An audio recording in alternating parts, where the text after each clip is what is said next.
వాడి చావు చూడాలి, అదే నా లక్ష్యం.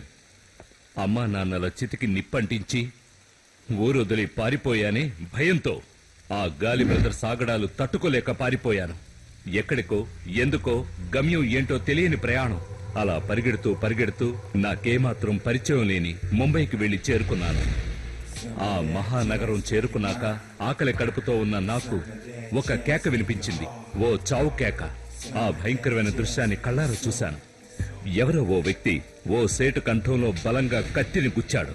రక్తపు మడుగులో కొట్టుకుంటుంటే అతన్ని పట్టించుకోకుండా ఆ సేటు దగ్గరున్న డబ్బుని నగల్ని తీసుకొని వెనక్కి తిరిగి చూడకుండా పారిపోయాడు. ఆ సంఘటన నా మనసులో భయాన్ని కలిగించలేదు, నాకు కొత్త దారిని చూపించింది.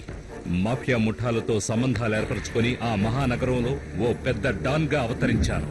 ఇప్పుడు స్విస్ బ్యాంకులో కోట్ల కొద్ది నల్ల డబ్బును దాచిపెట్టి ఇక్కడికి రావడానికి కారణమేంటో నీకు ఎన్నోసార్లు చెప్పాను. ఆ గాలి కుటుంబం మొత్తం నా చేతిలోనే అంతమవ్వాలి, అదే నా ఆశ. కొట్టవరా దెబ్బ. నువ్వేరా సరైన మగాడివి. ఎలుగుబంటి ఆనంద్ కొడుకు గణేష్ నువ్వే అని తెలియగానే అభినందించాలనుకున్నాను. ఆ రోజు చర్చి ముందు నువ్వు పీకిన క్లాసు నేనింకా మర్చిపోలేదు. వద్దు గణేష్. నీకన్నీ నీ అబ్బాయి ఎలుగుబంటి ఆనంద గుణాలు వచ్చాయిరా. రౌడీ కొడుకు రౌడీయే అవుతాడు. ఈ శకుని మామ దగ్గర చేరావుగా, ఏదో ఒక రోజు నువ్వు వీడి కుట్రలోనే చేస్తావు. ఆయన మీద చెయ్యేస్తే షూట్ చేస్తాను. గణేష్, ఆయన మీద చేతి నేను కాల్ చేస్తాను. గుండెల మీద కాదు, నష్ట మీద. Any doubt? మళ్ళీ నువ్వు ఓవర్ యాక్టింగ్ చేసావో ఏ గణేష్, నీ మెడకాయ మీద తలకాయ ఉండదు. వెళ్ళిరానా బ్రదర్?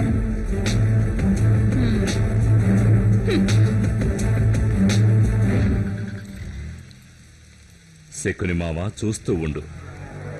నేను ఆడే ఆటలో వాళ్ళెలా చిత్తుగా ఓడిపోతారు. మా అమ్మాయి అసలేం తప్పు చేసిందనేది నాకిప్పుడు తెలియాలి. మా అమ్మాయి జీవితంతో ఇలా ఎప్పుడూ ఆడుకోవద్దు. దీని మనసుకు బాధ కలిగిందంటే ఆత్మహత్య కూడా చేసుకుంటుంది. విశ్వం గారు,